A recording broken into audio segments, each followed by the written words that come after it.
That's actually a really, really good advice. Like you say, it's very hard to keep up the consistency if your style is really hard. And I think a lot of artists struggle with, you know, this piece that needs to be super polished or whatever, and they just post one artwork one after 1 year or something, several months, and you see the portfolio is good, but they only have like 5 6 pieces, uh, only to browse. And I think from a social media standpoint, of course, quantity is very important. And yeah, that's actually a very very good tip.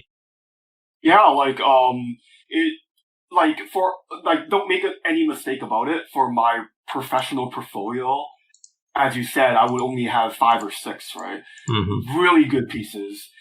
But just for screwing around and just posting on social media, I'm not going to really worry about it because those are separate and clients tend to know those are separate, right? And sometimes they do want a very fast style piece of work and that's okay. But if they want a more elaborate, more polished type of look, then they can always refer back to my professional portfolio and tell me they want that instead. So clients are generally like pretty lenient. Like I know there's people who say, oh, you should always just post your best work.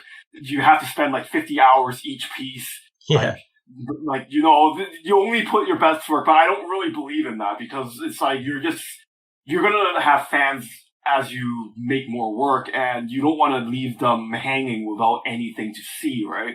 And you really want to have something that you can upload every so often and consistently.